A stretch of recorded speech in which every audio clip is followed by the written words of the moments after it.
How are you? I'm glad to meet you. Today's topic is the Israelites' 42 campsites in wilderness. Chapter 17. The author is Abraham Park. The death of 3 leaders in the wilderness. The death of these 3 leaders in the wilderness is systematically exposited for the first time in history. The Bible dedicates a considerable amount of pages to recording about the death of those who died at the end of the 40-year wilderness journey, just before entry into Canaan. For example, Korah and 250 of his followers who rebelled against Moses and Aaron, Miriam and Aaron. The remainder from the 603,550 people numbered in the first census, excluding Joshua and Caleb. The 24,000 people who died as a result of the adultery in Shittim, and Moses. Among these accounts of death, the saddest are those of Miriam, Aaron, and Moses. They were great leaders in the wilderness, who led the Israelites to believe in the promised land. Yet, they had to die in the wilderness, unable to enter the land they had greatly desired. Their death, with Canaan just a short distance away, provides a solemn teaching to the believers of the end time. 1. The death of Miriam, the first prophetess, first month in 1407 BC, 1 year before entry into Canaan. Miriam was the first prophetess in the Bible, the elder sister of Aaron and Moses. Her name means high.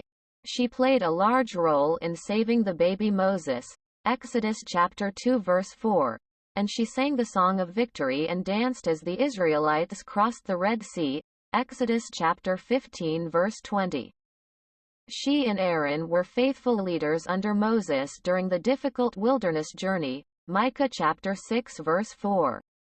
Numbers chapter 20 verse 1 states that she died on the first month in the 40th year of the Exodus, which was 1 year prior to their entry into Canaan.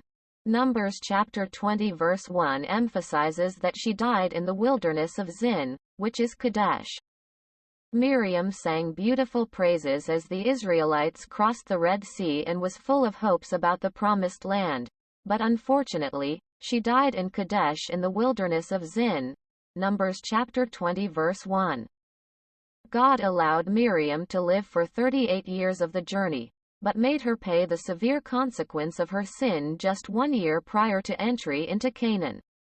As the first high priest and the first prophetess, Aaron and Miriam were confident that they were receiving the same revelations from God that Moses received.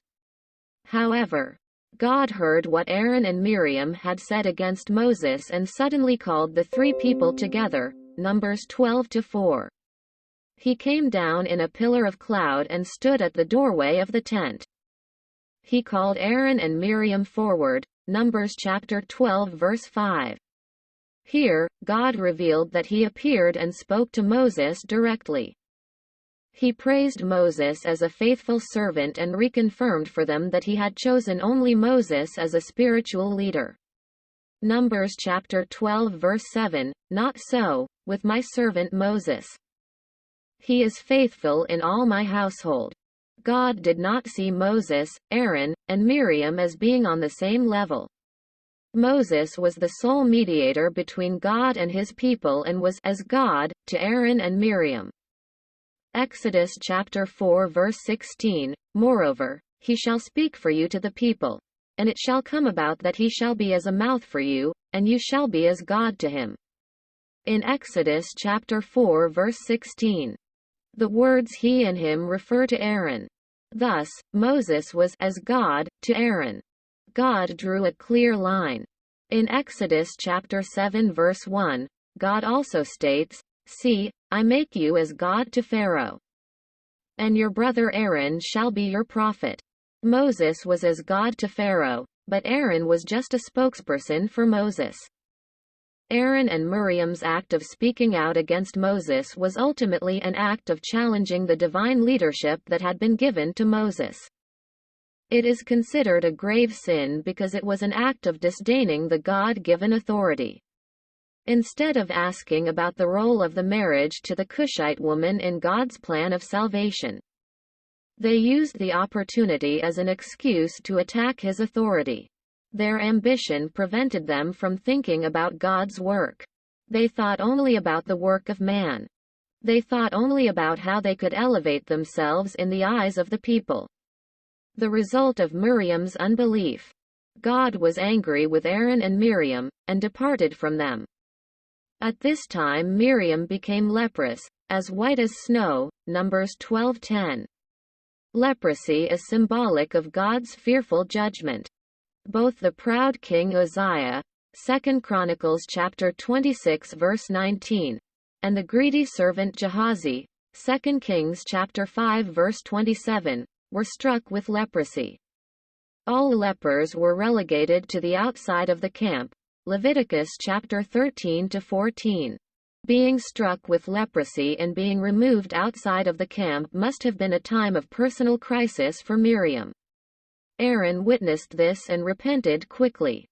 He acknowledged and respected Moses's spiritual authority and said, "Oh, my Lord, I beg you, do not account this sin to us." Numbers chapter 12 verse 11. The word Lord spoken by Aaron is Adon, the same word used by a servant to address a master. Aaron also used the word beg, buy, to implore Moses. At last, Aaron repented of his pride and fully acknowledged Moses as the sole spiritual leader. Moses did not rebuke Aaron and Miriam for speaking against him. He only prayed to God on behalf of Miriam so that she might be healed, Numbers chapter 12 verse 13. Moses was a very humble person. Numbers chapter 12 verse 3 states, "Now the man Moses was very meek, above all the men which were upon the face of the earth." The word meek refers to a warm and soft disposition. In Hebrews, the word is anav, or anav, meaning to bend, or to surrender. In Greek, the word is prates, referring to a wild horse being controlled by reins, so that it obeys its master. As a result of Moses's prayer, Miriam spent just 7 days outside the camp, Numbers chapter 12 verse 14.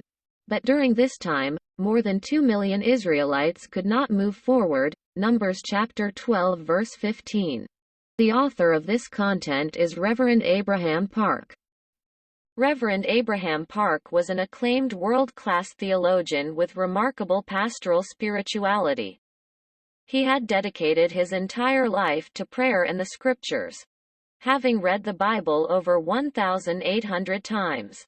Throughout his lifetime ministry, he was a true pastor who loved the church and the congregation like his own children. His daily schedule consisted of 2-hour prayers and 3-hour Bible readings, as well as continual preaching and evangelizing. With conviction that to die is to live, he prayed deep in the mountains for more than 3 years. When the sun set, he did nothing but pray. When the sun rose, he did nothing but read the Bible. Then, finally, a single ray of grace shone upon him. Through the powerful illumination of the Holy Spirit and by the grace of God, the scenes in the Bible unfolded like a panorama before his eyes. These scenes were written down on large arrowroot leaves which were bound with a twig. They were later transcribed onto paper bought from a village under the mountain every few months. This is how the Reverend Abraham Park's sermons began. Many people are impressed by the Reverend Abraham Park as follows. How can a person love so many people? How can a person make such a big impact to so many people? He is so hard-working, never rest. He never ceased to pray. He deserves to be truly honored for his dedication for the church and the congregations. A true and faithful worker of God.